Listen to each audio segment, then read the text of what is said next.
appreciate it. PG is lining up with trips right with the running back behind the quarterback in shotgun.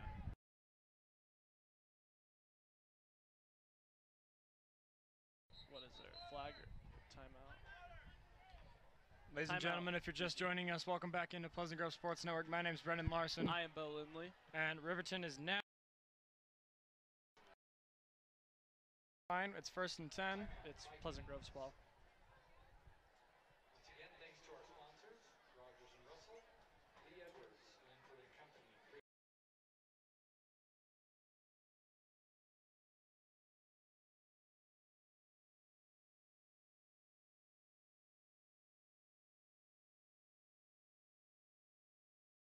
It was a good tackle in the back.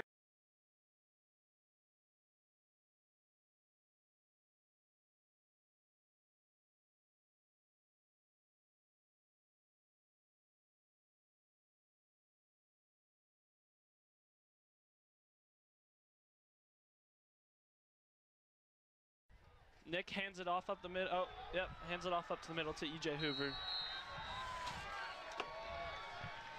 For like a gain of 1, if that. EJ Hoover carries.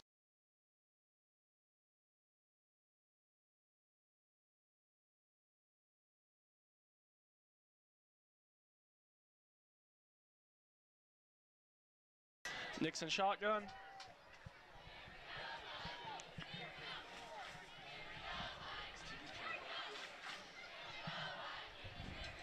Ball snapped. Watch at the top snap. left of your screen. Nick escapes the sack, runs. Oh, fumbles out of bounds. Ooh, scary play there. Got to hold on to the ball.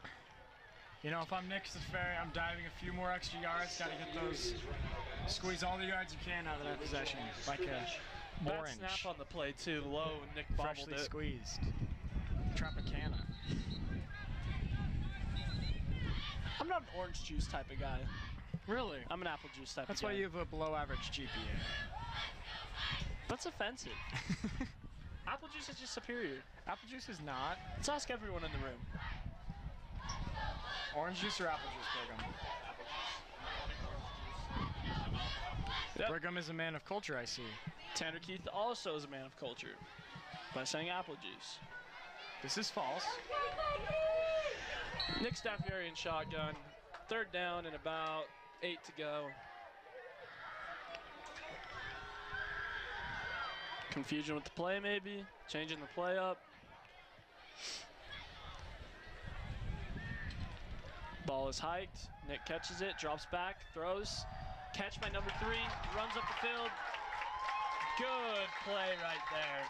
1st down Vikings. Number 3 from the Vikings. I think it's one of the McCoys. Kel McCoy. That is Cale McCoy.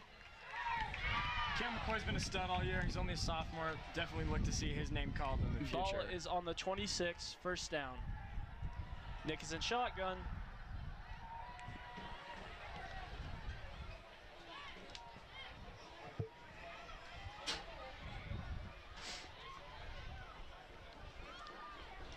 Ball Watch snap. the bottom right of your screen. They're going to a screen. Yep, I called it. I called it. Gets leveled. I called it. Big But play there by the Riverton defense to read that screen. Kel gets up like nothing happened. Oh, never mind. No, yeah, he looks really good. Took a big hit.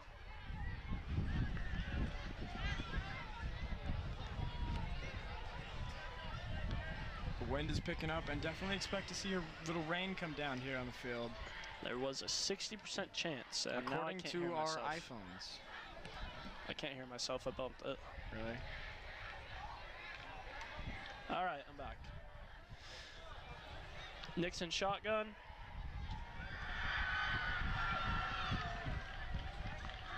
Snaps the ball, drops back, and guess that counts as a sack for Riverton. Riverton defense has been all over the Pleasant Grove offensive line so far.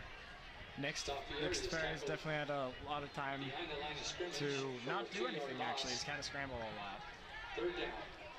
It is now 3rd and about 12 on the 28. I know Seth has a great leg, but I think they're saving that leg for later. I don't think they're going to kick a field goal. They're definitely keeping it concealed. I don't think they will kick a field goal if they don't pick it up right here.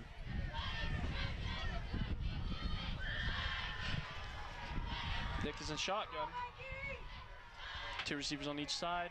Snaps the ball, drops back, steps up in the pocket, and takes another sack. Tough. He had enough time. I think just the receivers recovered great right there. Stuff here is once again tackled for loss and several Riverton defenders. 4th down. 4th down, and it looks like they are taking out the punt team. Punting on your 32-yard line. Very interesting play. Yeah, I don't know how I feel about this. I'm definitely seeing a punt? fake. Yeah, that's. I'm definitely seeing a fake. I would agree with you there. I don't know why else they would punt.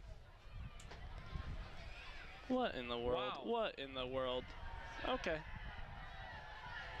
Oh wow! Actually, And it had might a have nice. worked out in the Vikings' favor as it's going to roll down to her on the 8-yard line. Worked out a lot better than we thought it would, right, Brendan? The punt goes inside the 10-yard line, where Riverton will take over. Sorry? 1st down. I didn't say anything. Oh, sad. Yeah, don't listen to me. You know. You're right, Bo. I don't listen to you, actually. You know what? You're a jerk. I know. I get that a lot. All right, Riverton is back on their own 10-yard line, 1st and 10 in shotgun. 6:50 to go in the first quarter. Snaps the ball, hands it off up the middle, and great run, actually. This Riverton O-line has been blocking really well so far. They're really big, too, now that I'm looking at them. 54 is a This unit. Riverton defensive line's also huge. 77 is a unit. I'm pretty sure each one of them can pick me up like a small child. I bet they're slow, though, so that might be a good advantage. Vikings are a fast team. A lot of speed on this lineup. Riverton in shotgun. Hands off the ball to the running back up the middle with another gain of about 4-3. Oh, actually, It's going to be another first down. First down. Picks up a 1st down. He was tackled by Gavin Ivey.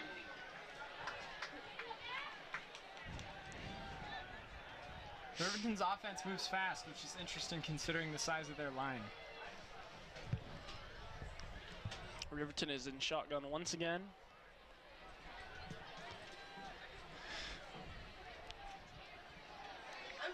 Ball's hiked, run up the middle, and that is eaten up by this Pleasant Grove defensive line for about a gain of 1 yard. Tafisi again carries for Riverton. He's tackled by several. Are you having Maple Mountain flashbacks? I am. You think Indeed, the running actually. back's Maple gonna go Mountain off? was the last game that me and Bo joined you on our commentary. I hope you enjoyed it as much as I did. Riverton is in shotgun once again. Trips the ball left. is snapped. He He's drops looking back, left. throws it to number 23, and he just fumbles the bag there. I wonder what Hard. his favorite candy bar is. Probably Butterfingers, if I had to guess. Good setup. Thank you. 3rd down. Thank you for setting me up with that punchline. You're welcome. You dunked it beautifully. Yep, good alley-oop right there. Incredible Okay. performance. 3rd and 9 on Riverton. On Riverton's 21-yard line. See if Pleasant Grove can get a stop here. Riverton is in shotgun in trips with one running back in the backfield. PG's getting very loud. Ball snapped. Ball's thrown to number 3 on the right. That's the second time they've tried that play. They obviously see something vulnerable in Mackay. Peterson on the top left side of the screen. And the receiver's just been overthrown every time. Or playing he's it not great. running fast enough. Mackay's been playing it great. Mackay is also a stud. So, Good genetics in that family. some would say great genetics. Ball is punted away by Riverton. Low bullet. Punt. Oh, bounce right into number 19's hands as he makes a move wow. and falls backwards. Nice move right there. But didn't And the pick up any. scoreboard is down. Clem messed it up. And it's back up. He What a fixed turn it. of events.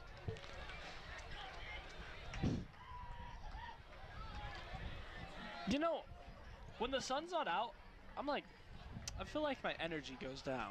Really? Yeah. I feel like we're not as enthusiastic this game as we were in the Maple Mountain game. What's your go-to choice of getting energy in your body? Of energy? Yeah, like caffeine. Probably Red Bull. Red Bull or Monster for me. I actually grow literal wings when I drink Red Bull. I am not endorsing Red Bull in any way, shape, or form. Nick However, that steps is up, just a throws simple it fact. to number 2. Beautiful pass. Beautiful Sean Connell pass, with a beautiful great catch. reception there. That is a Viking first down. Great play. Sean Connolly with the reception. You know, it's only a matter of time until PG finds its way there's into a the end flag. zone, and of course, there's a flag, We have a flag on the play. I was about to say. which seems only fitting on a night that we celebrate flags. Yeah. The refs are joining in on the celebration in their own special patriotic way. What'd they call holding? It's against PG, whatever it is. Ineligible receiver. Downfield. Ineligible receiver downfield. Still first down. I'm not an ineligible receiver. I'm up here. Brendan, you would never be on that I field. often get confused as a high school football player. All right, PG is back in shotgun. 2 tight end front, looks like. Snaps the ball, runs it up the middle to number 24, Wade. Chris Jansen.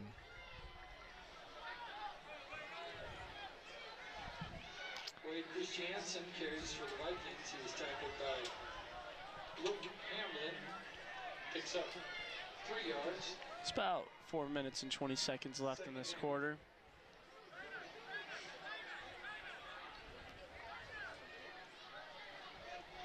Nick is in shotgun. I'm seeing a jet sweep here. Yeah, possibility.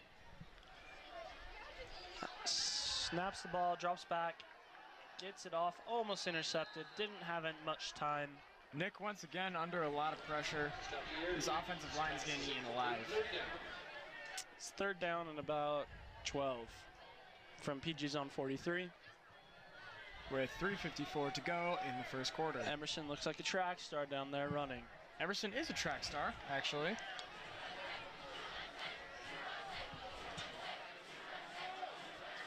PG in shotgun.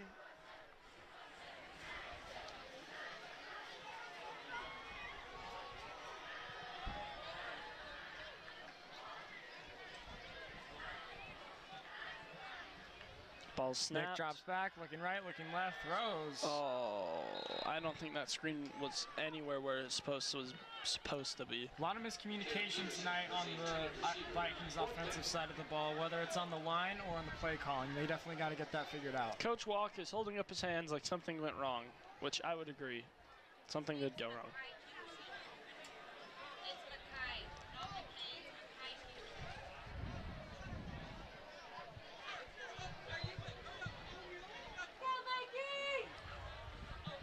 Okay, PG is punting for a 2nd time tonight. See if they can get as good as a punt as the first time. Ball snapped, ball is off. Excellent punt protection there. Mediocre kick. It's got a good roll to it. I wouldn't say mediocre. Down at about the 18-yard line, 19-yard line. It's a pretty good punt. Rolls dead at about the 15-yard line. First down, Riverton.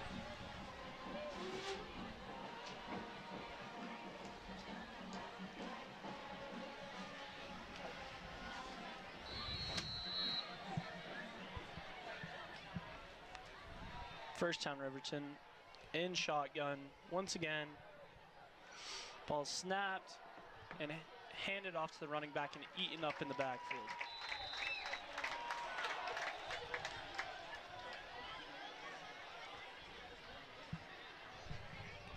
This PG student section really filled up quick.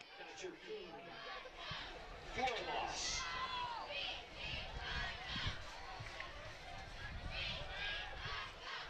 Riverton back in shotgun. 2nd and 13 on their own 12-yard line. Ball snapped, drops back, throws it to the running back in the backfield, and is running and gets taken down. Good play call there by the Riverton offensive coordinator. Those quick little short passes looks like they're getting to PG. He was tackled by Gabe McCoy. Third down. 3rd and 4 for Riverton. Riverton in shotgun. Throws it to the backfield once again to the running back, and PG tackles him. Number 2, Sean Cottle. Good job to adjust on that same play call, but on the other side of the field by the PG defense.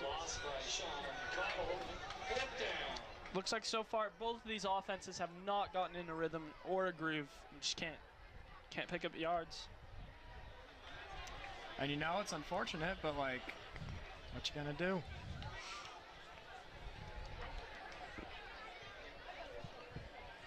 Riverton punts the ball. The low bullet again. Rocket. Number 19 takes it. And way to fight for that. Number 19 getting his jersey tugged from behind and still fighting ahead. Do we know who he is? Let's find out. Yes. Number 19 of the Vikings is tackled by Jackson Croft.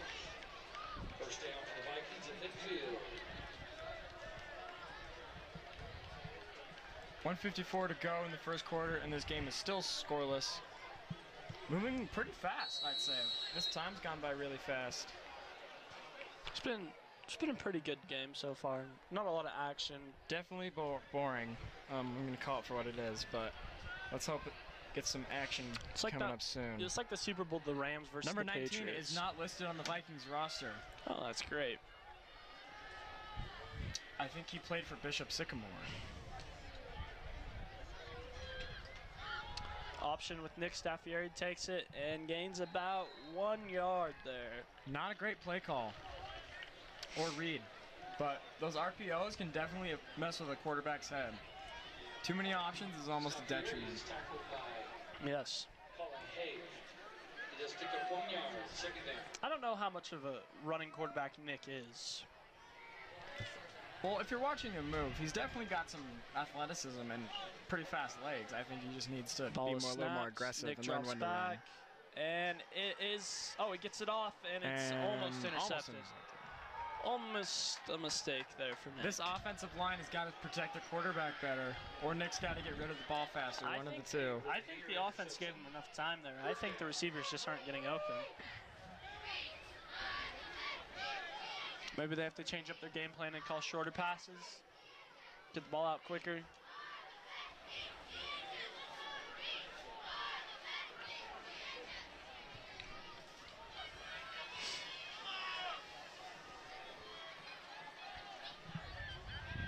Nixon shotgun. Watch the top of your Ball screen. snapped, rolls out to his right, throws it to number 19. Unfortunately, we don't know who that is. Number 19 for the Vikings with the reception, and that's a Viking. You know, I'm not saying this is who it is, but number 19, I think, is potentially Colton Tanner. That's who I thought it was too. I didn't want to say anything. I thought it was number 4. But number 4 is not out on the field, and Colton is not on the bench either, so I think number 19 is Colton Tanner. I think so too. Maybe he just changed numbers. Until that is confirmed, let's call him Superman. Oh, pass. And it is incomplete. Questionable call there. Definitely thought it should have been a pass interference, in my opinion, but Jay Peterson. Okay, we called it. Because his jersey got cut. Oh, that makes a lot more Yeah, sense. so now he's 19 until they get him a new jersey, so. Okay, Our we thought it was. PGSN insiders have confirmed that number 19 is Colton Tanner. We thought it was Colton Tanner. He walked like Colton Tanner. He moves like Colton Tanner.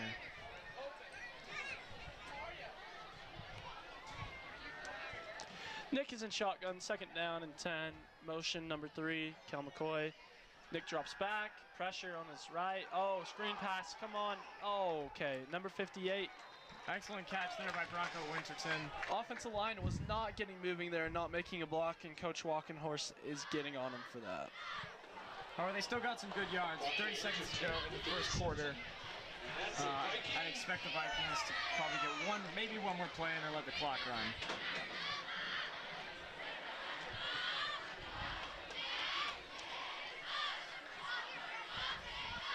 Probably last play of the quarter. Nixon shotgun. Drops back. Looking for a quick pass. Side. He's got This it. could be a touchdown. And did he catch it? Let's see what the refs say. Sean Cottle, the intended receiver. Well, there's a flag on the play anyway, so I'm guessing it's pass interference on the defense. But Sean, it looks like, dropped the ball, and I think it's going to be a pass interference on Beautiful defense. throw there. Put it right up in the air high enough and gave Sean enough time to run under it. You know who would have caught that ball? Seth Lyman. Seth Lyman. With his thighs. With his legs, yes. He would have done a handstand and caught it between his knees. What are they calling here? Yeah, pass interference. Okay. Pass interference in high school, I think, is only a 15-yard penalty instead of a spot foul like in the NFL. First down. They get one more snap because of the penalty. One more play before the quarter ends. Nixon shotgun. I'm guessing they just run it up the middle here with Jaden Wright.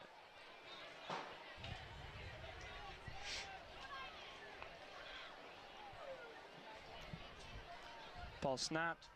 Handoff up the middle to Jaden Wright. Beautiful cutback. Touchdown. Cuts back again. Jaden Wright will take it to the end zone. Yep. Touchdown, Vikings! What a great play.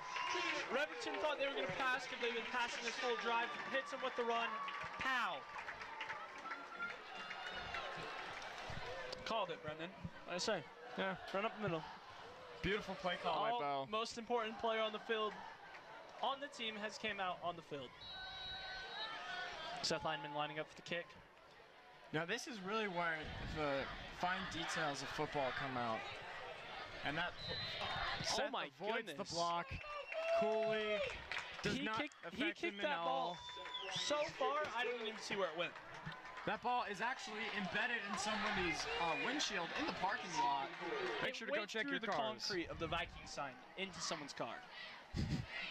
You know, Don't he fact put some check. serious backspin on it. Crazy what that'll do to a football. Okay, well, the quarter is over. I think it's a perfect time to hype up our PGSN Instagram account. Yes. Follow us on at Instagram @_PGSN_ your home for all things Pleasant Grove Sports Network. Brendan, did you hear the news? What's the news? PGSN now has a TikTok. too. What? We have a TikTok. Insane. Absolute insanity. That's at PGSN_ for TikTok. Go give the TikTok a follow. We'll be posting some premium content there that'll be exclusive to TikTok and will not be seen anywhere else. Lots of interviews with your favorite Lots and lots of interviews. favorite people from PG.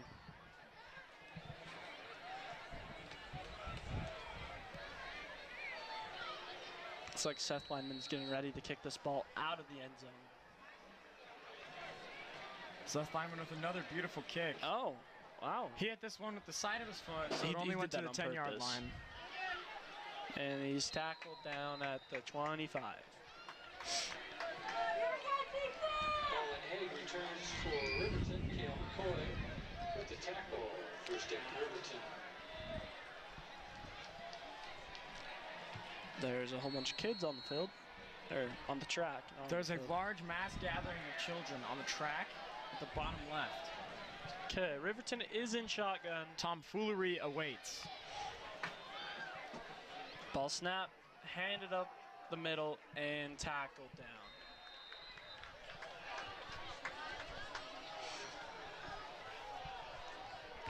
I don't think it ever started raining. No, in fact, the rain has, it looks like, passed us over. You know, we'll have to wait and see because only time will tell, but Riverton is in shotgun. On their own 28. Ball snapped and passed to number 2.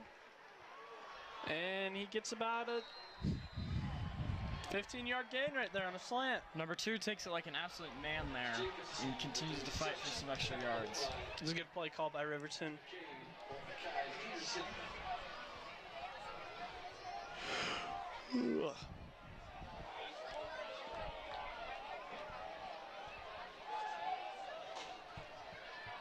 Riverton's in shotgun once again.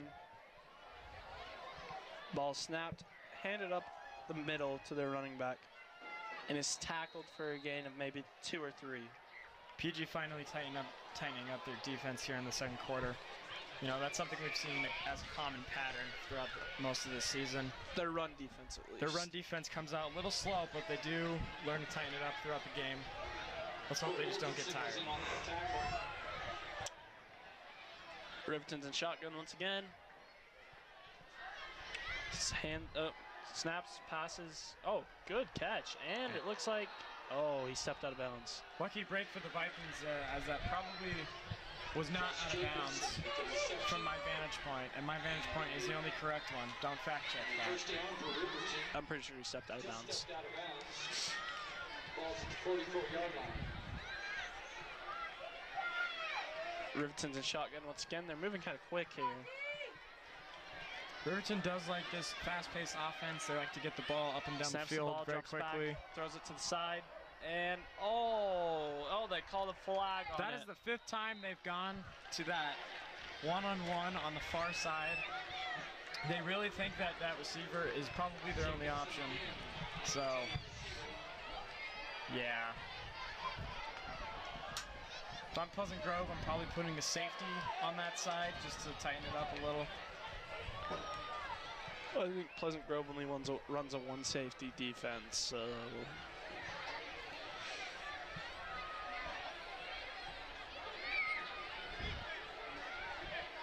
Holding against the Vikings. That's going to be a first down for Riverton. First down for Riverton.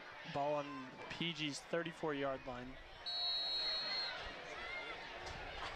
Jesus trying to signal me, but I have no idea what he means. Riverton in shotgun. Ball snap, drop back by the quarterback. Throws it to the running back, and incomplete. Something about that, like, far alley, they're just picking apart play after play after play. And the quarterback overthrows it 5 out of 10 times. So I think PG will live with that. There's a little nudge there that could have been a pass interference, but they just decided not to call it. I don't think either of these teams have gone under center once. Ball is in shotgun once again. And frankly, it's more entertaining this way. Quarterback drop back, throws it. Oh, great catch. Amazing catch. Great catch in between 3 of PG's defenders. Number 24. Wearing the number well. Kobe would be proud.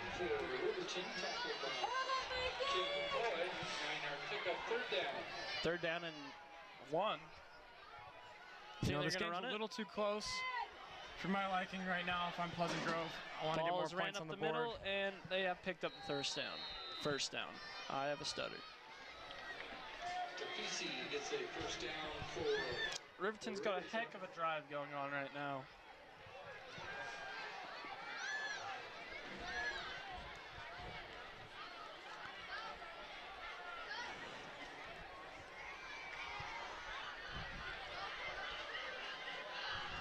Riverton in shotgun with trips on his left. One receiver to his right. Very tall. I could see him throwing a fade to the right, which he does. And it looks like he pushed off there, but the ref's just gonna Great coverage there from number 7, Gabe McCoy. Jacobson was the intended called it though. Huh? Called the play. Yeah. second down. 9:12 to go in the second quarter. Vikings up 7-0. Oh, I need to adjust the score. It's already been adjusted. Awesome. It is 2nd and 10 on PG's 21-yard line. Riverton in shotgun. Quarterback drops back. He's looking. Oh, and Good he's pressure. sacked by number 8, Tyson Downs. Tyson Downs finding his way in there as Pleasant Grove puts some excellent pressure on the quarterback. The pocket just collapsed. That offensive line was not ready for that. For a loss. Patrick Cook and Tyson Downs in on the sack. I need to get some caffeine in me, Brendan. I'm yawning. I'm a little tired as well. Riverton in shotgun with 2 receivers on both of his sides. Drops back, looking for the receiver on the outside. Oh, great catch. Wow. Immaculate. Quite the catch. I think he even got 2 feet down. You only need 1, but I'm pretty sure he got both. First and goal. Riverton now set up in scoring position as they're going to hustle over to the line. You think They might go back to the fade on the left here. Vikings need to get their ducks in they a run row, and they don't. Touchdown, Riverton.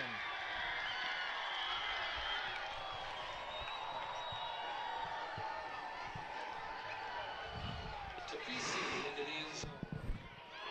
They even get their kicking team on the field fast. Wow. This team just wants to move.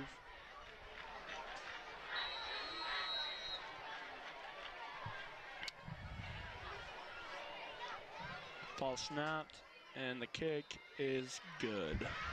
Tied game here at Viking Stadium. Is that what our stadium's called? I think so. I think that's the unofficial name, but yes. Can we name it Lyman Stadium? I've heard they're considering renaming it Lyman Field once Seth retires and his senior year comes to an end. I could not agree more with this decision, frankly. No, it's a great decision. I can't see a player that is more worthy than Seth. There is no player more influential throughout Pleasant Grove sports history than Seth Lyman. Don't fact check that. Don't fact check that. It's not like I can think of one right off the top of my head. No, I can't either. Person might have been in my seminary class last year. Really? Yeah. I think she's the most winningest Viking ever. Oh, yeah, I guess she would be a potential option, but really it's just not Seth Lyman. Oh, it looks like they're going for an onside kick, and it goes out of bounds. They probably would have got it there if it would have stayed in. Bold move by the Riverton head coach. I liked it. I liked it.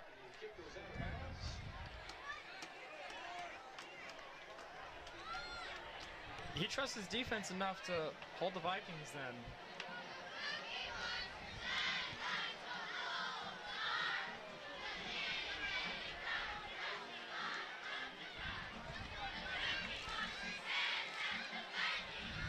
Ball's placed at the 35-yard line. First down. The kids that we were talking about on the track earlier turns out to be cheerleaders. A whole legion of cheerleaders An has taken army of over Viking cheerleaders. Stadium. All My right. fear increases. PG comes out on their own 35 in shotgun. Ball snapped, handoff up the middle. EJ Hoover. Oh, nice run there. About Great 7 pickup yards. by EJ Hoover there. E.J. Hooper carries for the Vikings. Picks up 7. 8:09 to go in the second quarter. You're watching Pleasant Grove Sports Network. My name is Brendan Larson. I am Bo Lindley. And I am tired. I am also tired.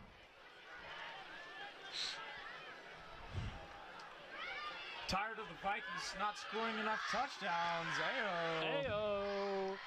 Nick Staffieri back in shotgun. Drops Got back. duels right and left. Throws it number 19, Beautiful. Colton Tanner. We have been informed it's Colton Tanner. He's running like Colton Tanner. Oh, he trucked that kid. And Colton Tanner with a beautiful cutback to gain around He's like, 4 extra yards, and then he trucks the guy after. you Just remember when absolutely Michael Jordan's disrespectful. jersey got stolen and he had to be number 45? Yes, This is the exact same thing.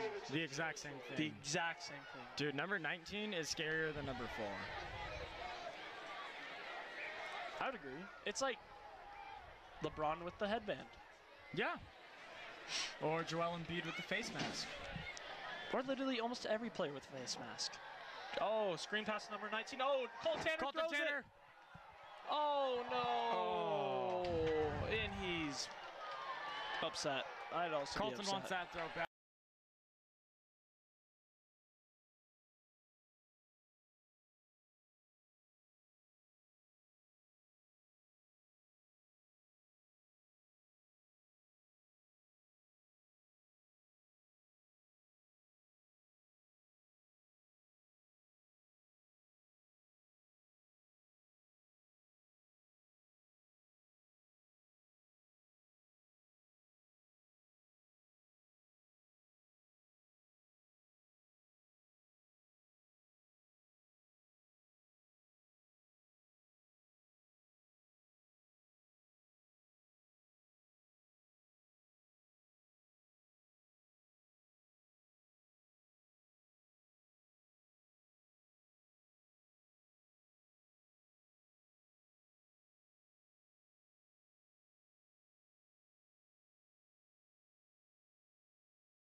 They subbed him out for Jaden Wright. I'm not sure where the theme of Riverton's student section is. I'm seeing gold and silver and purple. I don't know. And PG really has a trio of running backs that they can go to. Okay, Nixon shotgun, 1st and 10 on the 18. Drops back. Jaden misses a block and intercepted. Game McCoy with the smart instincts to at least hit number 25 Jerry's as he picks it off. with an interception for Riverton. Maybe a possible safety. Looks like the ball will be spotted at the 3-yard line. You know, that would definitely be making the best out of a bad situation. That's what I'm trying to do if I'm the Vikings. I think that's what every team would try and do. Well, no, some teams are actually anti-safety, I've recently read. Not like physical safety, but like the act of scoring a safety in a football game. I think this philosophy has been engineered by Bill Belichick to make football as boring as possible. Riverton and shotgun. Hands it up the middle, and that running back gains about 5 or 6. You know, that's really the only option you have there when you're with back against the wall. You just got to run it up the gut and run it out. Brendan, how do you feel about the game tomorrow? The college up north versus the college down south. The red versus the blue. The Holy War. Yes. Well, Bo, my humble, unbiased opinion, that is completely Run not up the middle. favoring any team whatsoever. Good defense there by the Vikings. In my most humble, unbiased opinion, I think I'm going to take the red on the game tomorrow. Brendan, if I do remember correctly, you are a red fan. Now, don't fact check that. Nobody can confirm that I'm a red fan. It is my personal belief that they are going to absolutely smoke the blue team tomorrow. And yeah, that's all. Okay. Riverton in shotgun. Quarterback drops back, throws it out, and out of bounds. You know, the Reds just beat them so many times. I wouldn't mind seeing the blue win. Well, you know, that's also kind of the beauty of it. I like consistency in my life. And the consistency of red beating blue over the years has been pretty comforting to me. But change is good, Brendan.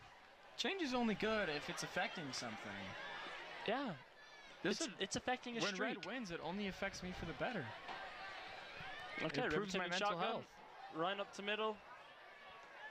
And it's a good run for about 5 yards. Looks like PG's defense is back to the first quarter where they were struggling. 5 yards. Was tackled by Tara Brown. And Jaden Wright.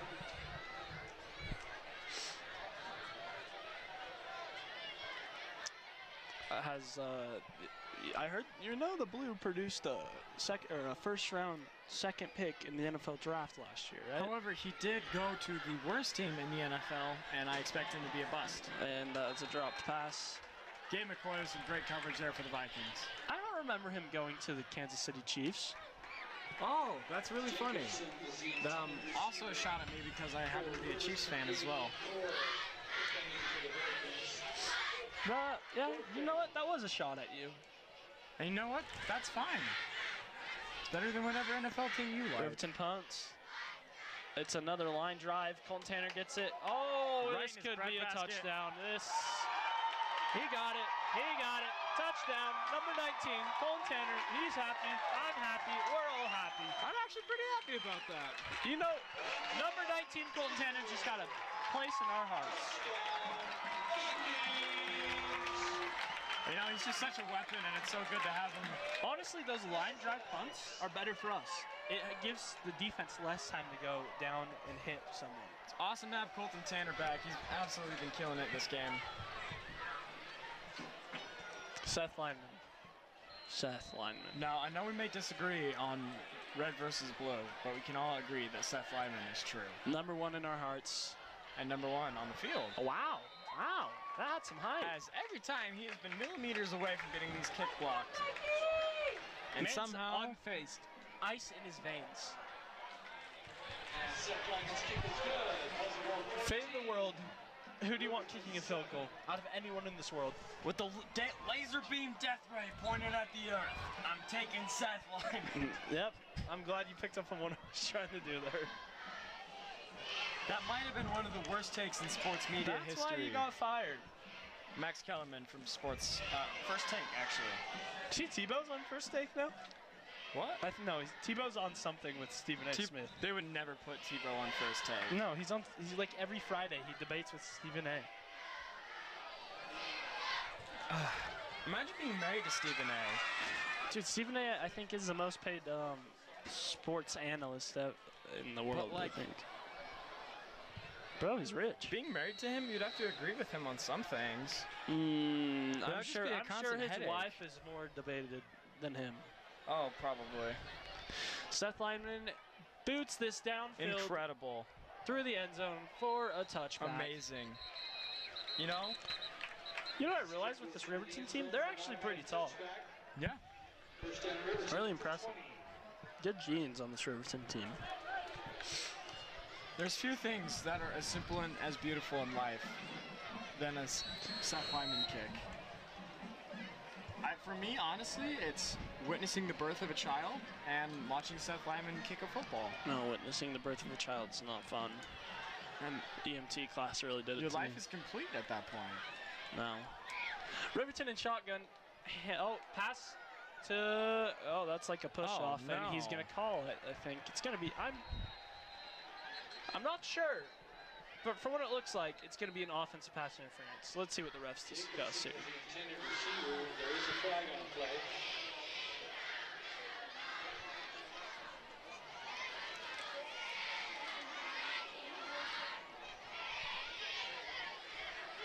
Oh, it was on PG. Wow.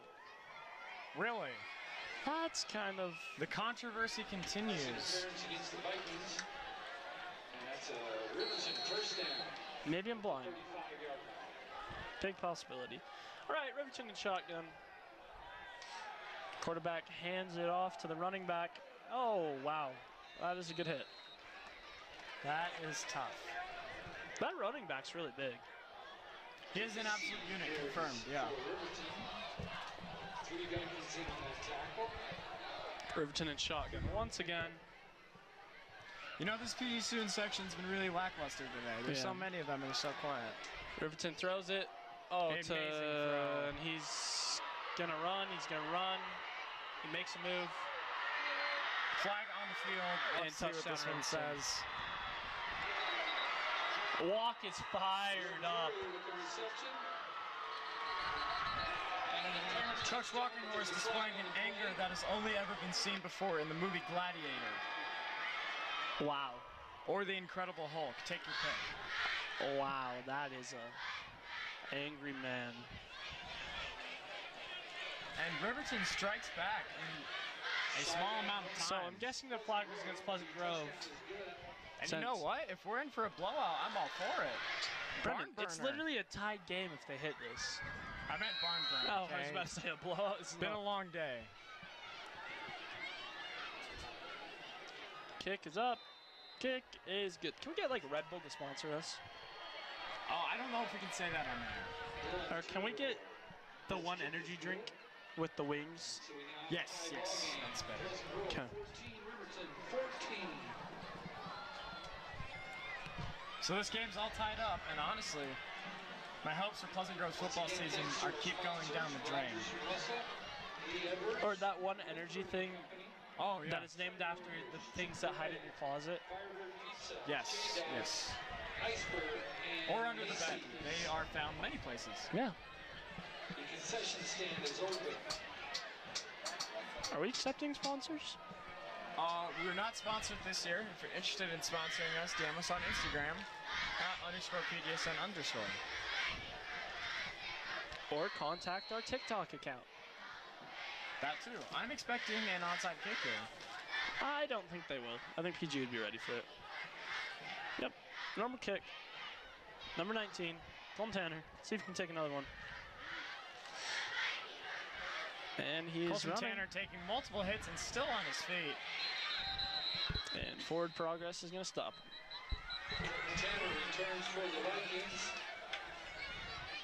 Sarkey's forward progress takes him to about the 25-yard line. We have about 3 minutes and 40 seconds left in the second quarter. All knotted up at 14 apiece. I'm going to change the score real quick. We are now at 14.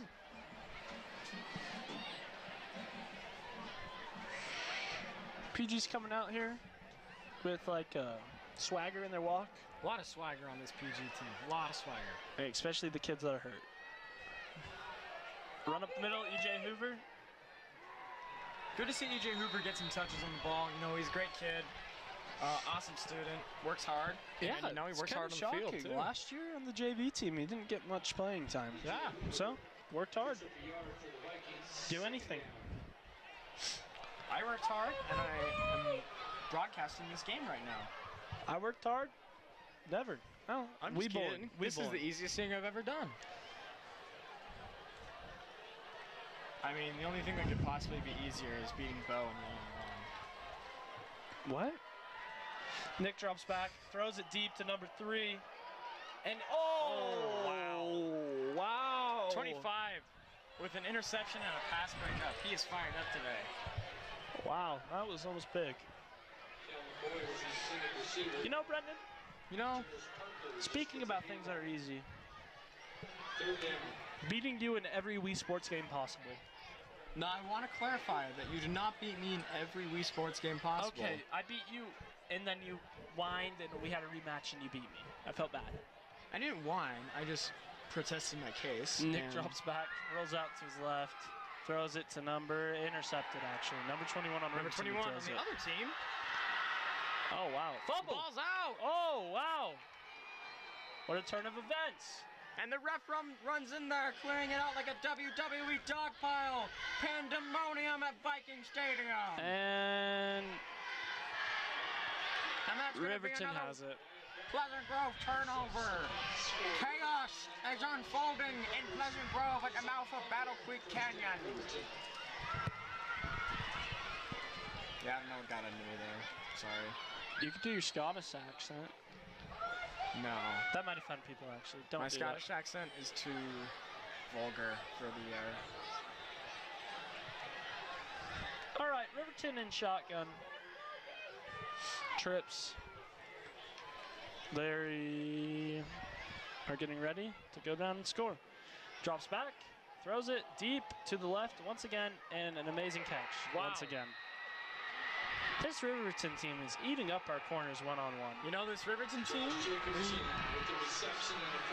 I'm not going to lie, I thought this game wasn't going to be close and Pleasant Grove was going to own it, but Riverton's playing extremely well with some hurry-up football and good defense there. They tried to do a little quick screen pass. Didn't even have time to PGA'd it move up. the chains. These Riverton receivers one-on-one are eating them up and rolling these corners into a burrito and just shoving them in the mouth. Handoff up the middle to the Riverton running back. Gets a good chunk, probably about 5. Actually, maybe 7. 6. I think they're giving him 6. And number 15, Dylan Story is warming up for the Vikings at quarterback on the sideline. I see that.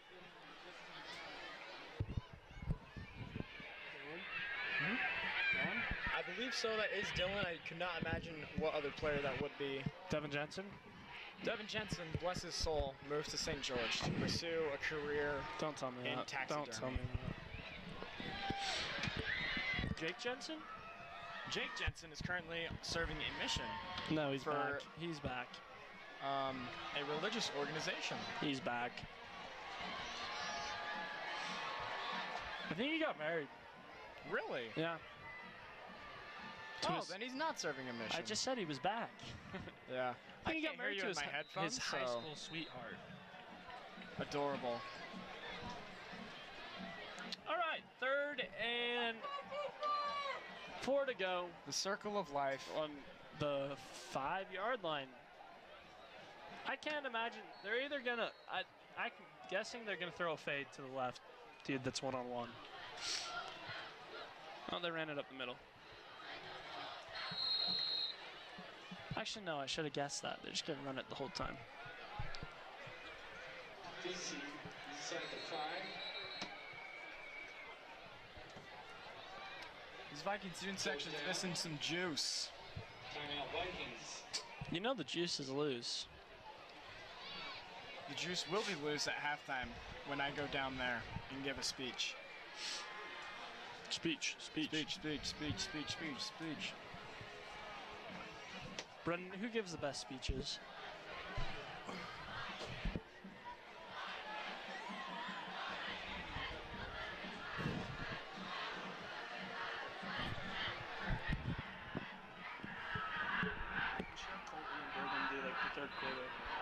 They can.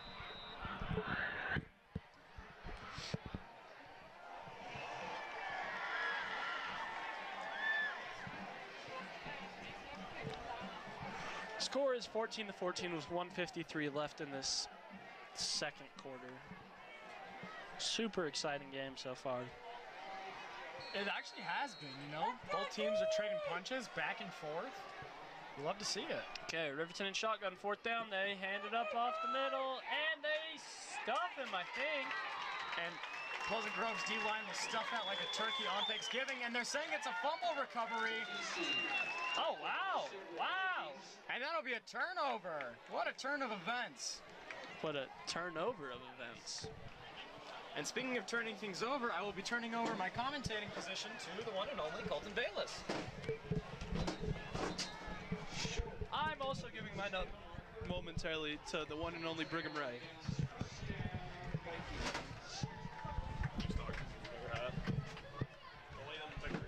What's up? For those who are just joining us, this is the Pleasant Grove Sports Network broadcast of Friday Night Lights. Tonight we are at home in the mouth of Battle Creek Canyon with your Pleasant Grove Vikings in a tied ball game with a minute 47 seconds left in the first half. Vikings take over the ball after a turnover on downs and run it straight up the middle, 4-yard line.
shuffles.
Hello and welcome back to Viking Stadium to start the second half.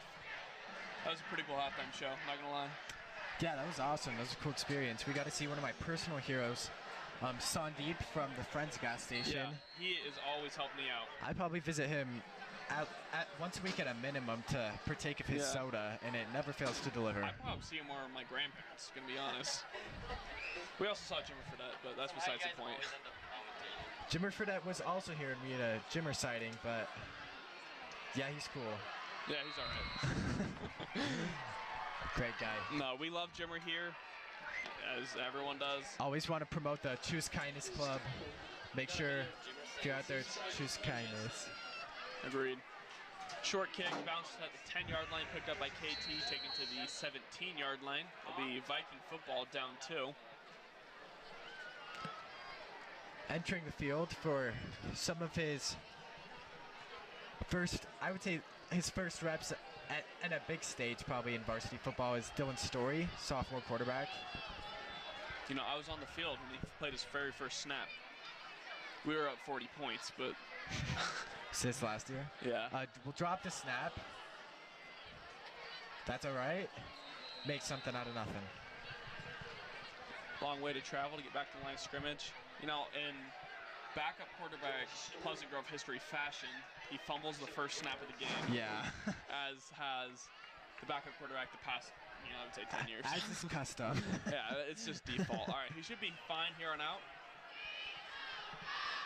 He strips to his left, flag down on the play, possibly Encroachment or offsides on Riverton. It'll be encroachment. It'll be a little bit closer, so it'll be 2nd and 4 instead of 2nd and 9. 5-yard penalty, still second down. Number 3, Kale McCoy enters the field for number 6, Mackay Peterson. Some of these young playmakers on the perimeter for this very young Vikings team. Story and pistol, trips left, drops the snap again. I guess I was wrong. That's on me, guys.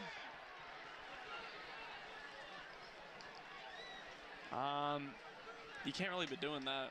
Like, it's one thing to throw a pick, but at least he's catching the snap, right? Yeah. I guess it's a pick your poison situation for this Yeah. young Vikings team right now. Nerves are really a big thing, especially for a young quarterback, as we've seen with Nick Stappieri, who's been the starter up to this point. Had as typical of the season, an up and down first half where he made some great throws and also had some poor decisions. In his first year as a starter, Story will catch this snap. Steps up in the pocket with a lot of room. Great open field tackle there Yeah, that was a great open from field number tackle. 19 from Riverton. Laid the wood down, but that is, he didn't have very much time as the pocket collapsed early. And, 20-yard gain in your first caught snap, that's not too bad. I guess this coaching staff will have to forgive him for those couple of drops. Yeah, he's just making it up.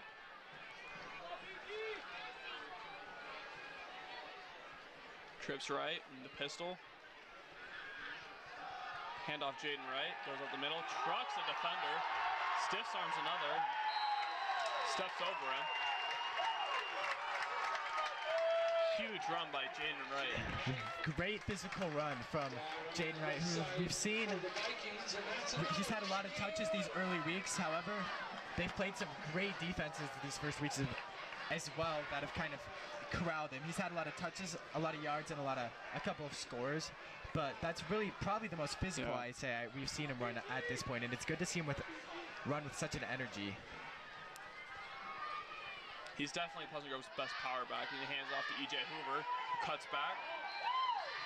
About a 9-yard, 8-yard gain, 8.5-yard gain on first down. This is looking to be a promising drive, first drive for Dylan Story. And really just this offensive line looks rejuvenated as well. We haven't seen him dominate a front like this, like they have on these last couple of plays, really all season. Yeah. They're very young, very inexperienced, aside from those two interior linemen we talked a little bit about earlier. Two of the few seniors on this team, Landon Nauman and Core Wilkinson. But yeah, they've looked great these past couple of plays. Let's see if they can finish this drive out strong. Looks like I may have spoke too soon as Story's met immediately in the backfield on an RPO, making it 3rd and long. Yeah, I don't think Andrew Scout. I mean, no one even tried to block him. He went in there free. Yeah, that was a great call to blitz off the edge by this Riverton defensive coaching staff. And this has been a well-coached game for this Riverton Silver Wolves team.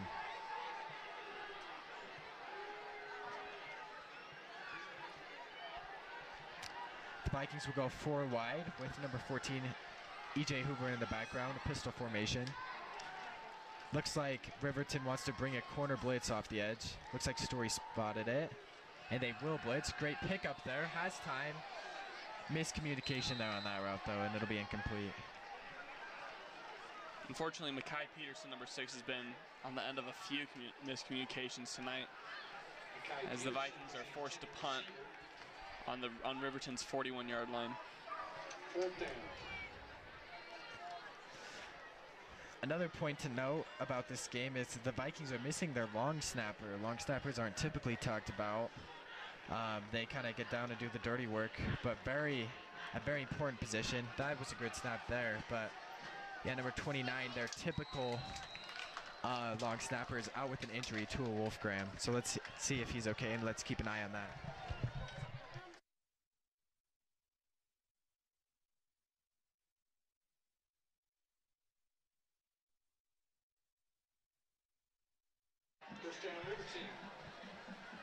Another injury tonight to know.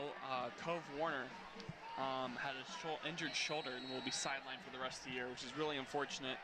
As another young Viking, lots of talent. He's been our starting tight end and rotated outside backer.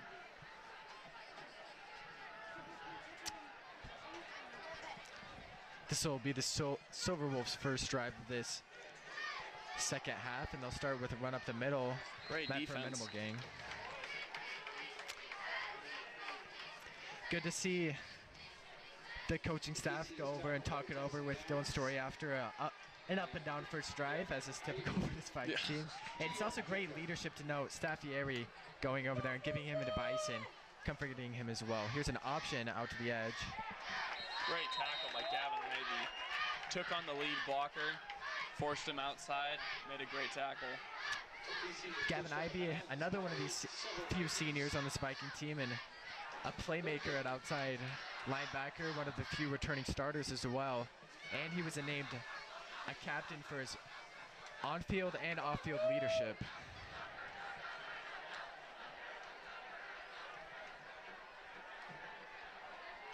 Vikings bring 4. Stops up in Good the pass pocket. rush. Riverton quarterback tripped up there, and he looked like he lost the ball at the end of the play, but they'll say that the ground caused that fumble. Dominant pass rush by Gavin Ivey once again to force a 4th down. We'll give him the sack. Absolutely. Gavin Ivey having a terrific season and a terrific game as well. And really, this Vikings defense is looking much improved these last couple drives and this game overall. Another low punt. Let's see what dangerous kick returner Colton Tanner can do. Good coverage that time. Kind of a weird technique to see.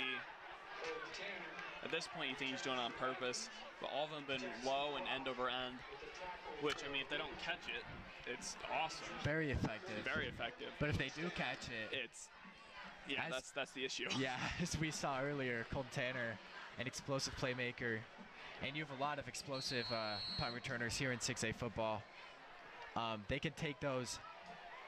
They can take those to the house like he did earlier, and Yeah. they can get great returns off it because the punt is so low.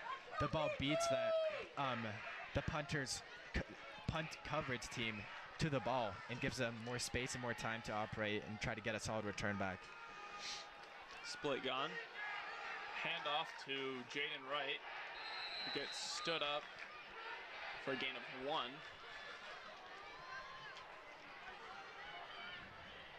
Jaden Wright picks up the yard. 2nd down. Looks like Staffieri's calling a little bit of the play. Well, not calling the plays, but yelling them out to the team. Yeah, giving the offensive hand signals, bringing the plays in for this Vikings offense. To line up with one in the backfield and an up back. Miscommunication within your second string quarterback and your center, because typically your second string quarterback will get more reps with your second string Yeah. center. So let's see if they can work that out. Here's that boot pass right. Another big hit on Dylan Story as the defender comes in untouched. Takes a huge shot, and it'll be 4th down. And Riverton is continuing to just bring really the house. They've brought a ton of pressure this game, and it's really been successful, so I wouldn't be surprised if they kept doing that. And really just overwhelming this young Pleasant Grove offensive line. Bring the house on another punt. Called for fair catch. Good catch, made at the 20-yard line. Fair catch by Luke Perry. First down, Riverton.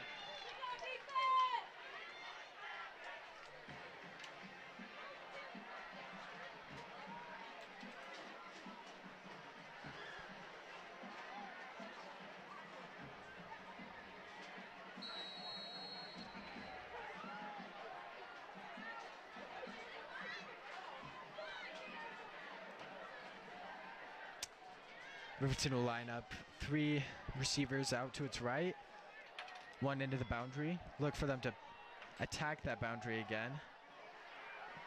Here on a designed QB run, they'll get about 5 or 6. Myers Keith, tackled by Gabe McCoy. Some up-tempo for the Silver Wolves. Handoff again. Face mask should be called there, and looks like it has been. Didn't look intentional, but it looked like the left end just got in, just reached out and got a little bit of face mask. They have a flag on the play.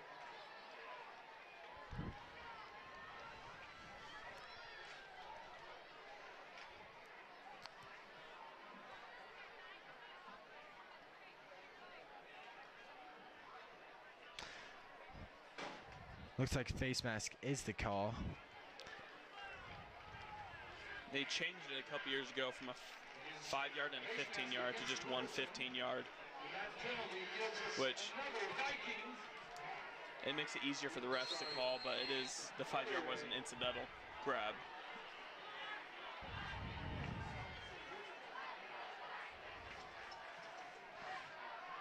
Outside blitz from the Vikings, but the Silver Wolves will just run it up the middle for a gain of about 3. They've really had their most success running the ball up the gut tonight. This Riverton running back has been a workhorse today.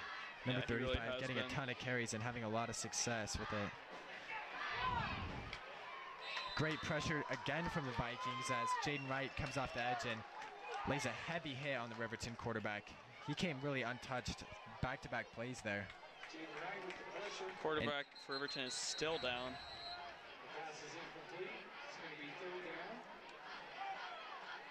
That was a really big hit on their quarterback. Yeah, it was a great hit and a great design on that outside pressure. You hate to see a young, talented quarterback like Riverton's go down like that, though. It's always scary for your team. Scary.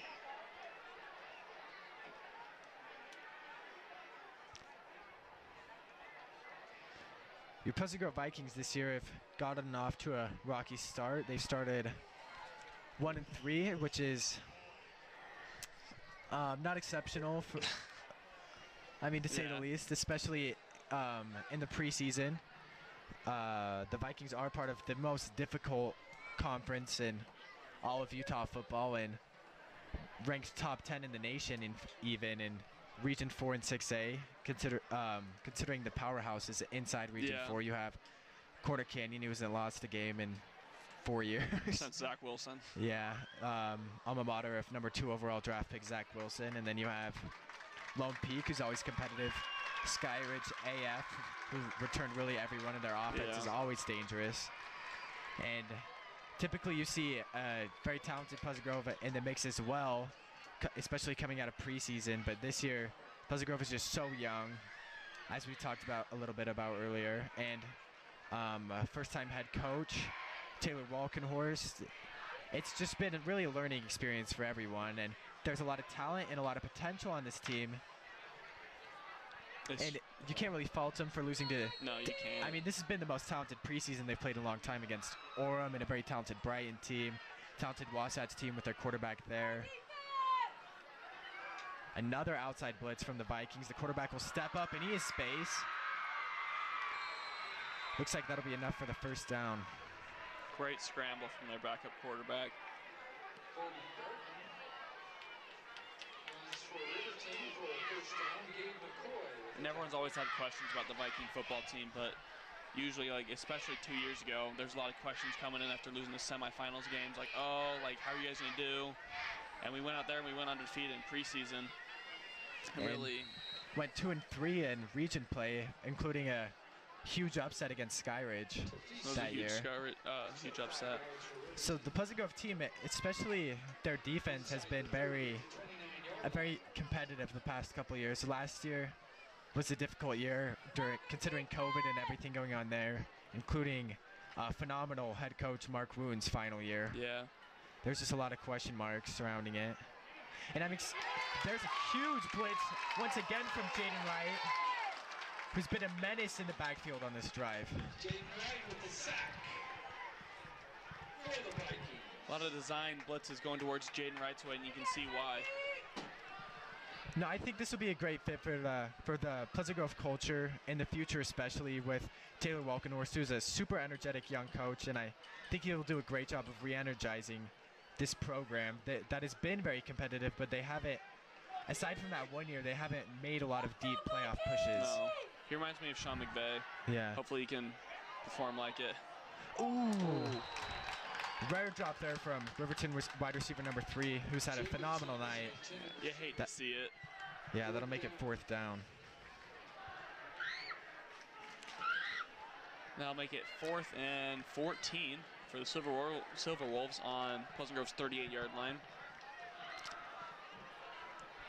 Even though this drive looks like it'll end up at a punt for the Silver Wolves, that's a really solid drive for this Riverton team, and changing the field position battle and forcing young quarterback Dylan Story to have an even longer way to try and find the end zone. So there's miscommunication trying to get their special teams on the field for the Vikings, so they'll call timeout. Yeah, personnel issue there for sure. However, this punt return team has been some of the best offense of the night for the Vikings. Yeah. With the dangerous punt returner Colton Tanner wearing number 19 tonight, which is we found odd because he's worn number 4 for the majority of the season. At their last home game, he was carted off on an ambulance after receiving a bad shoulder injury and a neck injury, but it's good to see him back on the field as he's a very explosive player. He's a very explosive player. Looks like they'll have Jaden Wright, another explosive Viking playmaker, back there to receive this time, though.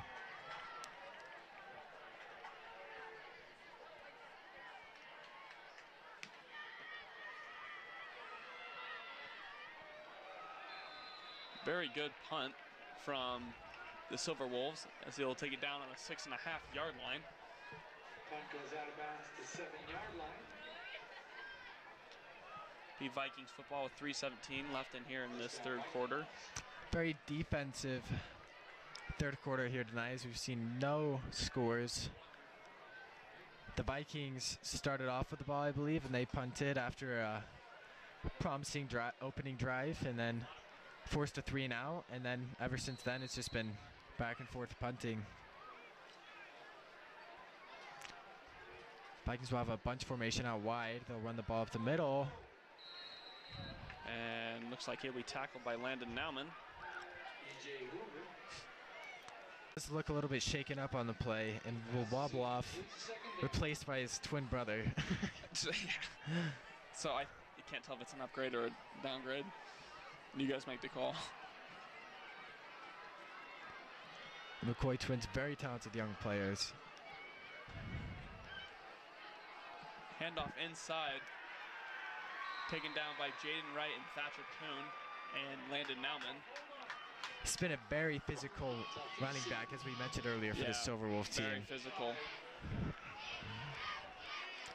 constantly been falling forward for this Silver Wolves team, and they'll give it to him again, and he'll score it through for a Riverton touchdown. Tafisi, touchdown Riverton.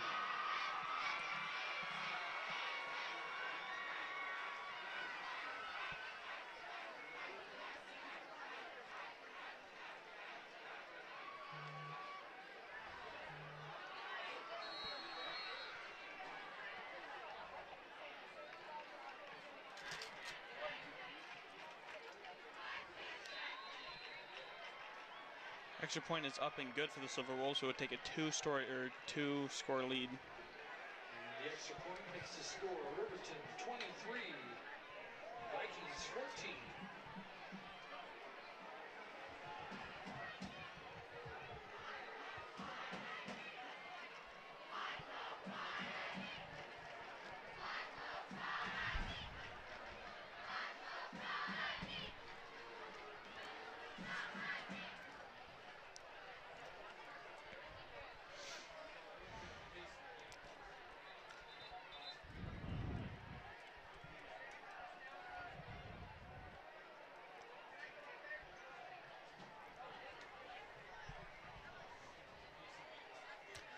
Back deep to receive for the Vikings is number 19, Colton Tanner, number 24, Wade Christiansen. We haven't seen a ton of Wade Christiansen tonight. We saw him a little bit in the first half, and then not much since. Yeah, hasn't got a lot of the looks that we've seen the past couple of games. He's a very great kick there by Riverton, and they drop. The Viking receiving team drops the ball. Looks like Riverton recovers it. Another huge momentum swing in favor of these Riverton Silver Wolves. Wow. Riverton tried that once earlier this game, and it to no avail, I guess you could say, and they're really notorious for throwing an onside kick in there a couple times a game, and this time it pays off as their offense will take over once again in Viking territory. I mean, how can you not be expecting that? No, the coaching staff has to have had this Viking receiving team prepared for that kind of look, because they had to know they were going to get it. Riverton has been doing that kind of stuff, I mean, for years, and I don't mind it. I actually like the call. I like taking risks like that, especially when your defense is played like the way it has today, giving up only one touchdown. Jet sweep action, number 23 stays on his feet for a first down. Huge gain for the Silver Wolves. Deeper into Viking territory. By Gavin Ivey, and he picks up a first down for Riverton.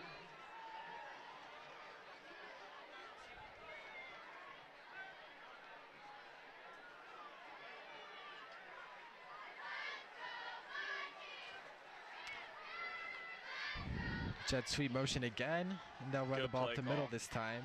Great play call. Gain of about 7 there for Riverton's physical running back, Kafisi. Picks up 7.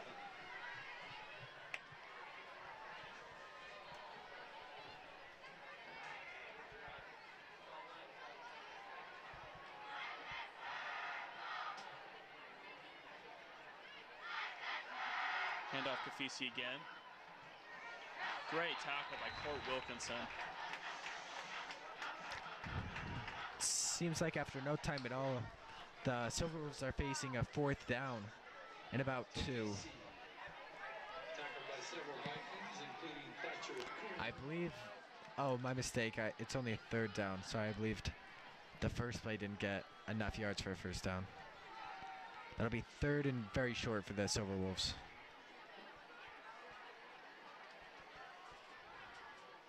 Handoff again. Falls forward for gain of 5. Maybe 6. It'll be first down 10 Silver Wolves on the 19-yard line. Picks up a first down for Riverton.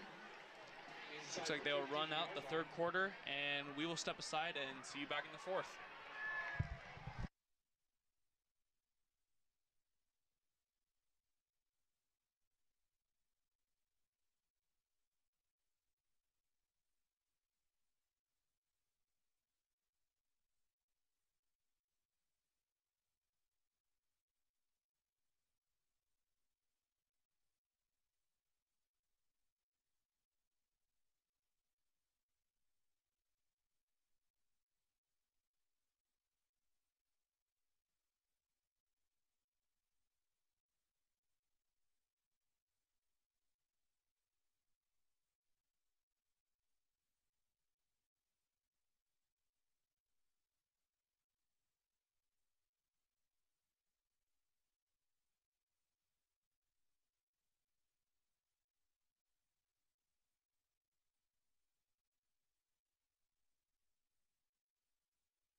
back to Pleasant Grove Sports Network's broadcast of Friday Night Lights. We're joining you here at the mouth of Battle Creek Canyon for your Pleasant Grove Vikings, and they're taking on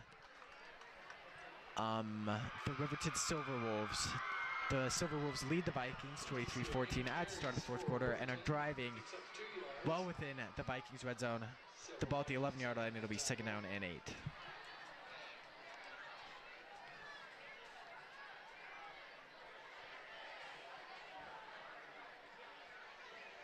Vikings look to bring pressure on this play, and they will. There is two flags on the field. Great pressure there, but I believe they're going to catch both Sean Cottle and Gabe McCoy, the safety and the outside cornerback for the Vikings, on a defensive holding call.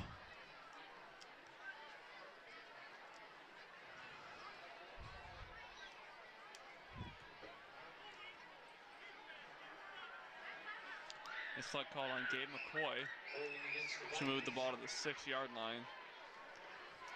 It'll be second down, Silverwolves. Second about 2.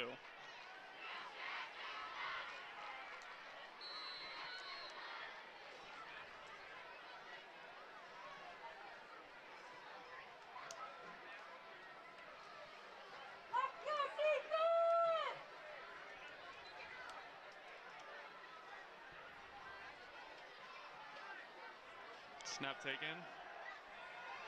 Great defense by Gabe McCoy. Gabe McCoy coming off of that hold for a huge defensive stand on that. That was a good look for the Riverton Silverwolves, running that slant inside. See that work time and time again in high school football.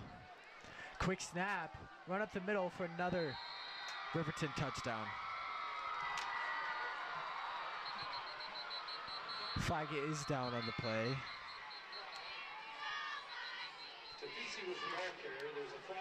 Lucy, his 3rd touchdown of the night. Let's see what they call the flag on. I believe it was after the play.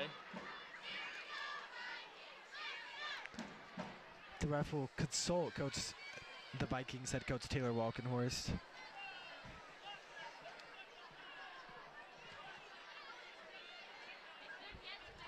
So touchdown will count, and Coach Walkenhorst deferred to take it on the kickoff. Riverton, the penalty will be assessed on the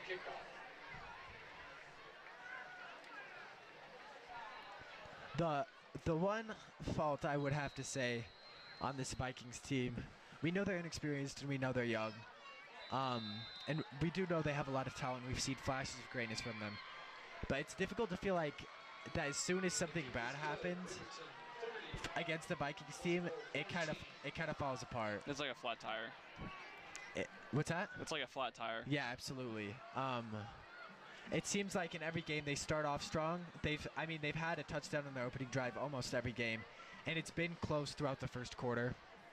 And then all of a sudden in the second or third quarter, they'll have something go bad or a couple things go bad, and it looks like they just kind of let it get the better of them, and just like that, really the game is over.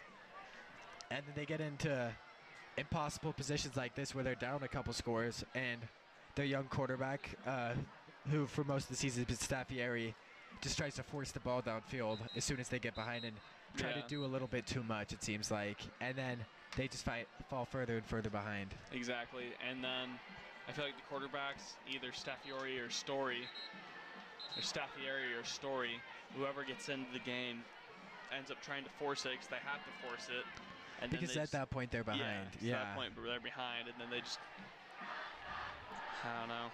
It's been a tough year for the Vikings. Yeah, I mean, and that's part of having such a young team with a first-year head coach. But you hope to see that they can, as these players develop and grow, that they can find a little bit more resiliency and a way to bounce back. Because really, there's no such thing as a perfect game, and things will always go bad.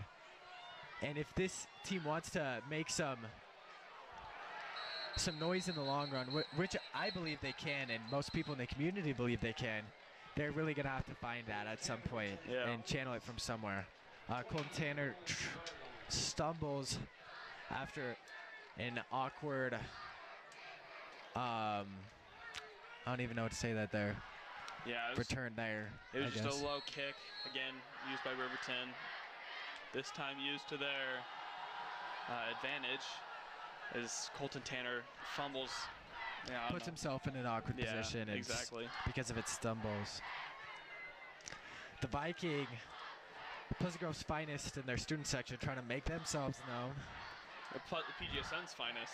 Number 1, Bronco Winterton in at quarterback, and he'll Wow. also will fumble the snap. That's the 3rd quarterback to fumble these snaps. You wonder if there's something going on with his center at this point. Because from here it looks like they're all just hitting him in the hands, Yeah. and it looks pretty procedural. But I mean, that's I think the 6th fumble. And Bronco Winterton, who is the 3rd-string quarterback. Yeah, and he on is this very team. talented He too. is He's very talented. he's a great arm and a great athlete. He's won a 7-on-7 tournament in high school, so Yeah. It's more than you could say about a lot of high school quarterbacks. The Pleasant Grove offense will come out in an I formation, which we haven't seen from them this year. They'll run the ball straight up the middle. Jaden Wright has some space.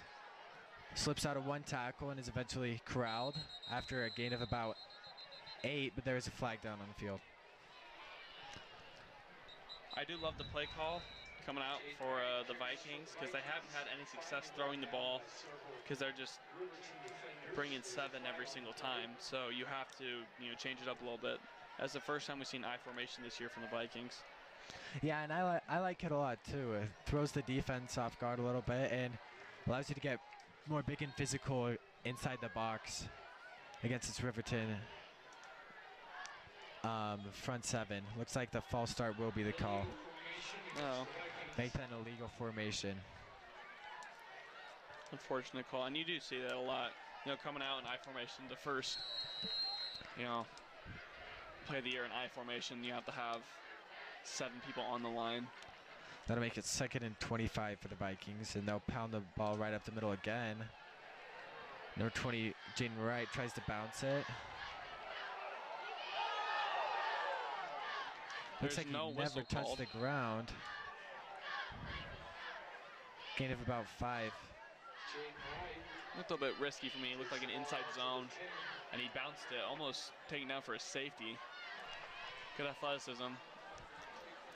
Takes him out to the 10-yard line. It'll be 3rd and 20 for the Vikings.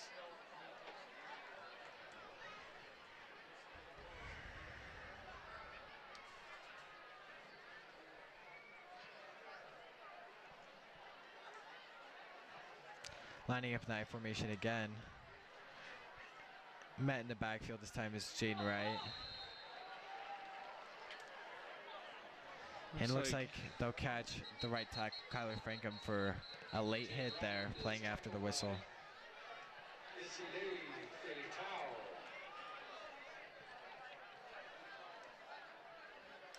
Flag on play.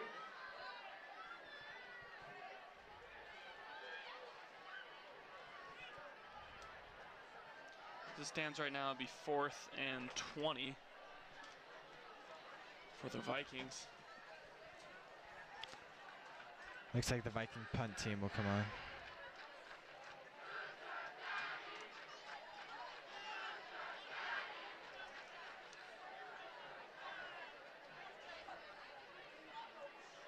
Personal foul against the Vikings. The penalty is declined. 4th down. Not sensing a lot of life at this point from the Viking sideline. The only time I've really felt life from a Viking sideline, though, is last year's Lone Peak game. Yeah, true. And that first half where the Vikings held a halftime lead, 7-3. Should have been 14-3, but there was a dropped touchdown to end the half. By a certain All-American. And after an unfortunate, I'm going to say a downright bad call No, on, it was not a good call. Porter Connor's punt return.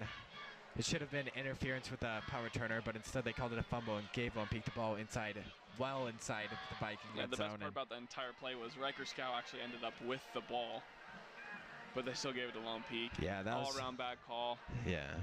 And the Vikings still only lost by possession and a half.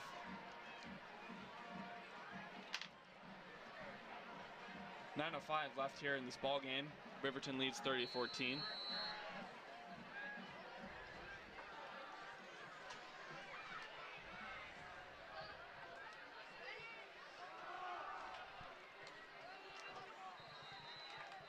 Gain of about 1 on the Riverton run play. Another very talented freshman, Riker Mickelson, checks into the game for number 2, Sean Cottle. Cottle has had a quiet game tonight. Typically a great offensive threat for the Vikings. Plays both ways, as many of these Viking players do. He drew a deep pass interference call early on offense, and since then, really haven't seen a lot of him. Yeah. Would have liked to see him get more targets and more touches, as he's a very talented and explosive player, but it's been a difficult game to come by offensively for the Vikings. Yeah, they really haven't thrown the ball much. Well, they've tried to throw the ball. There's about 4 sacks in the last 5 minutes. Another great Viking defensive play. This time from, looks like, Thatcher Kuhn, and Gavin Ivey will meet the running back in the backfield for a loss of 1, making it 3rd and 10. Thatcher Kuhn with the tackle for the Vikings, 3rd down.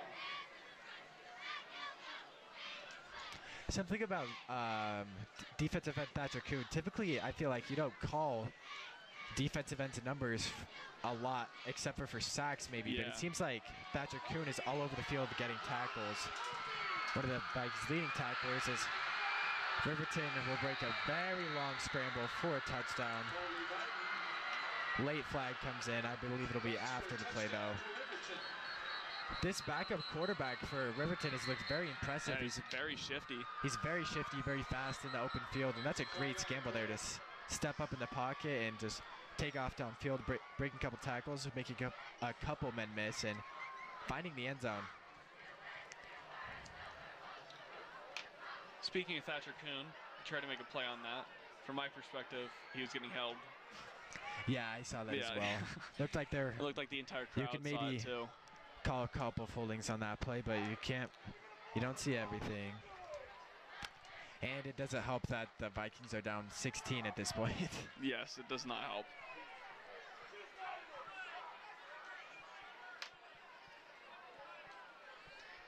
So Riverton will get called for a unsportsmanlike conduct, but is after the play. Who's getting into it with Jaden Wright.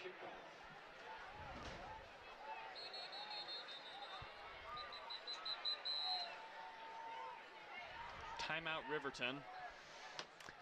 If this score stands and the Vikings finish with a loss, I hate to say it, but it'll be difficult to see them scraping up another win to finish the season. Many people projected that this and maybe Westlake, maybe Wasatch, they'd be able to find a couple wins within those games, because typically in the past, a more seasoned, obviously, but a little bit more, and definitely a little bit more older Vikes team dominates those programs, but not the case this year. And Westlake has been very competitive in their games up to this point as well. And they typically do have good seasons outside of Region 4, obviously, with all the powerhouses there. But this Viking team has a very difficult schedule ahead of them as well. And really, these young, inexperienced Vikings players are going to find a lot of opportunities to grow and develop it into talented players as they progress into their junior and senior seasons. The PAT there is good for the Riverton Silver Wolves. And Westlake has looked very talented this year. Yeah, they definitely have.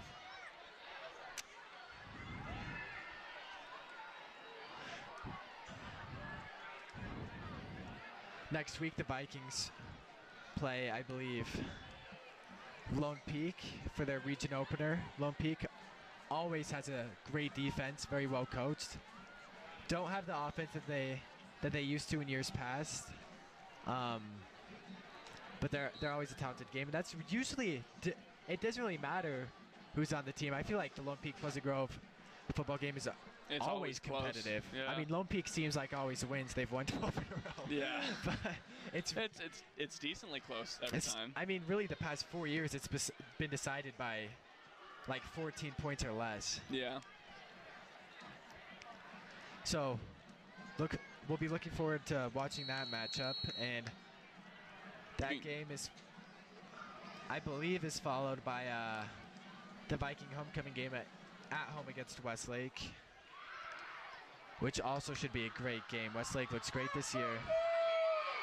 Another good look on a return from Colton Tanner, as I believe Riverton has had 3 kickoffs in a row that they've had to take from their own 25-yard line because of penalties. If I'm Riverton's coach, I'm really happy with the way they've played tonight, but what I'm not happy with is their lack of discipline and the penalties.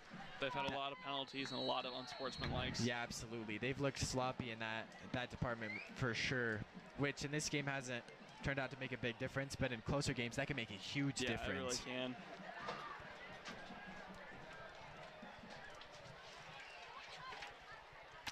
Staffieri will take it, run up the gut. Good run from Jaden Wright. No, my bad, EJ Hoover. EJ, very solid downhill and physical power back for the Vikings, who's gotten a lot of reps and surprised a lot of people this year. He's not super flashy, but he's a very strong work ethic, and he pounds away those yards, punishing defenders on the way. We've seen a lot of trips looks for the Viking offense tonight, and that's what they're lined up here once again. Thatcher Kuhn stepping in for the injured Cove Warner. We'll go out for a right route this time. Good throw by Staffieri to Colton Tanner. Stiff arm, makes him look like a fool. Sprints up the sideline. It'll be a Viking touchdown, no flags. Colton Tanner with the second touchdown of the night. Wow, that is a huge play from junior wide receiver Colton Tanner in his first game back. Repping hit the wrong number. We're still not sure why. That's all right. Colton Tanner's been one of the few bright spots today for this Viking teams, bringing in his second of 3 Viking touchdowns today. And that's a great play there. Very powerful stiff arm and a burst of speed up the sideline to bring this back into a closer game. If they make this PAT, this is back into a 2-possession game. And as he always does, Seth Lyman delivers. Oh, always. Like we said earlier, Colton Tanner needs to be getting these touches. Yeah, he really does. It's difficult because you have a lot of young, explosive players on this Viking team, like Sean Cottle, like we talked about.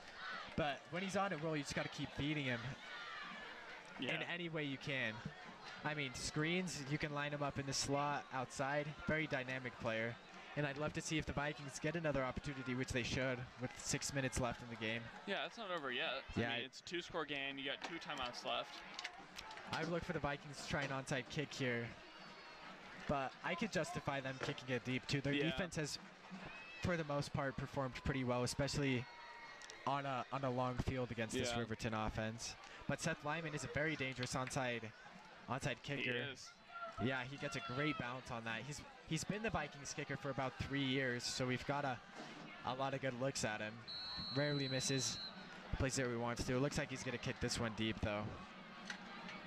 Nope, onside kick.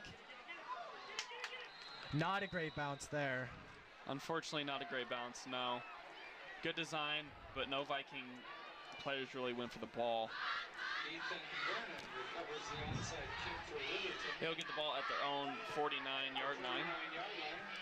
So look at the Vikings can force a 3-and-out here. That would be huge for this team. That would be very big for this team as they're down only 2 scores, needing the 2-point conversions on both those scores. 2 scores. If they were to get them.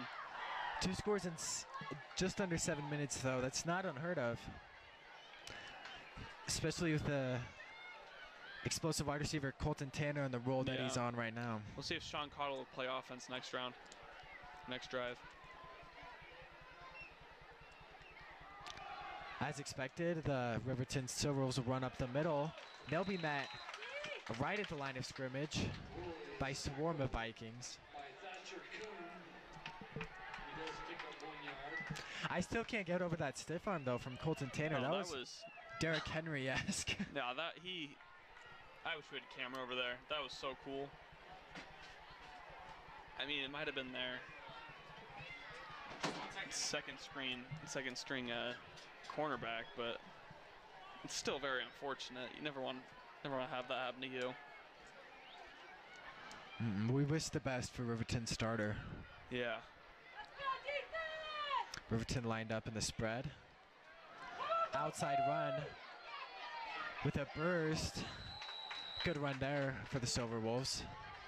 And they'll stay in bounds. Looks like the young outside linebacker took an inside bite that the left tackle gave him. It opened up a huge hole on the outside.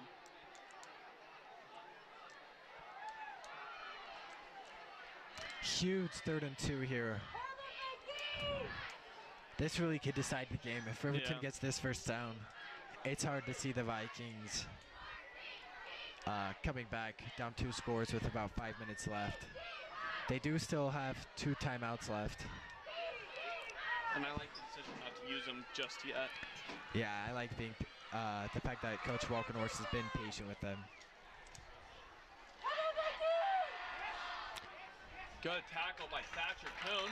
We'll stop him short with no gain. Jeez. I mean, what more can we say about Thatcher Kuhn? He's been all over the field tonight, and it looks like, wow, this is very surprising to me, but I really have to hand it to this Riverton coaching staff. I think this is the right move, punting the ball here, 4th and 2. Yeah. Your offense has been good in flashes. Yeah. And your defense has been great, really, in containing this entire Viking offense besides Colton Tanner. And now you're giving young quarterback Nick Staffieri 90 yards to work with twice, really, in 4.5 minutes. I think that's the right move there. Even if the Vikings score here and get the extra point, you get another chance on offense. Yeah, that'll be about 2 minutes left, and they'll have to recover the onside kick there. Yeah. I like the fair catch by Jaden Wright, which you usually see him try to do something, make something out of nothing, but he made the right call there by making a fair catch. Yeah, playing it safe. You can't risk something horrible happening deep into your own territory on a change of possession like that. Staffieri has a man in motion. That's Colton Tanner. Good Great play design there. Kale Mickelson's wide open, and there's a face mask too. And the Viking crowd is very upset about that now, Colin. I have to say, that is a big miss. Yeah, that is. I mean, that's 15 yards. That's another first down. And a sideline warning. I'm sorry, that is bad officiating. There's no other way to put that. That's blatantly bad officiating. I mean, that's the second missed big call the refs have made in this half, and that's a huge one. That's a huge call. And not only is it a huge call in the game, like, that's super dangerous tackle. Like, yeah, that's putting your player at risk. I mean, he twisted number 3, Kale McCoy's head completely around, and then to add a sideline warning onto that, that's just bad officiating. Yeah, that there. is. You wonder if he's paying attention or not back there. As Pleasant Grove seems to constantly be a victim of. Yeah. Great throw once again from Staffieri, finding Kale Mickelson again for a first down, where the ball should have been after the face mask penalty. Should have been. So as they say, ball doesn't lie, but ball doesn't lie, and the Vikings move the chains once again. Unfortunately, we are having issues with the graphics, or the main camera, so we'll send you to our sideline camera. It's a lot clearer view, in my opinion. Low snap once again.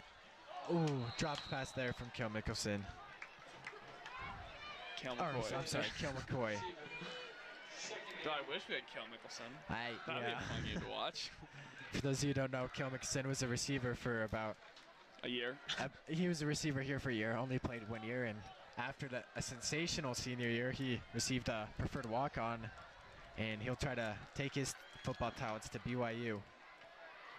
Not only was he just a receiver here, he was just an all-around athlete. He can play at every sport that we offer. Yeah. Great catch there from Colton Tanner over the middle.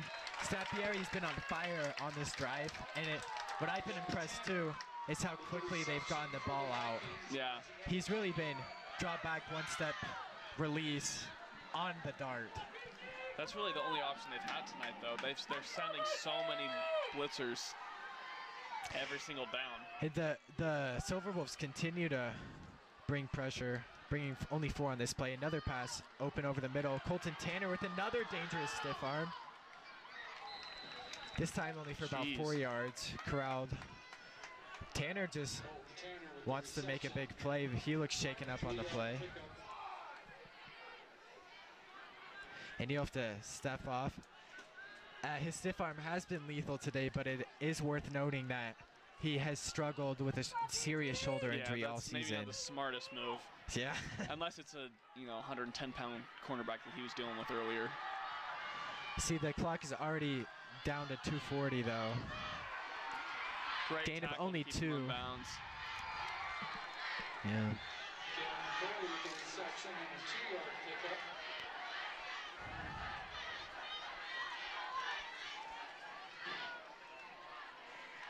And this Viking team is looking very slow to get back on the line and start going. On a big 3rd down here. But the clock is nearing 2 minutes, and you still have to recover an onside kick, assuming you score on this drive. So I wish they would pick up the pace a little bit if I'm a Viking fan, which I am. Oh. Pass falls just through Kale McCoy's fingertips there on that corner route. I like the play call, though. He play and stops the clock. Either way, they will. If I'm not mistaken, it looks like they're bringing out the punt team, and I have no idea why they would do that. I don't know what's happening right now. I don't know what's happening. I can't imagine they'd punt it here. I mean, I just see absolutely no reason to. Like, at any stage of the game, and that is what they will do. And I don't know what to say. I don't know what to say either. I have absolutely no idea why you would punt it here.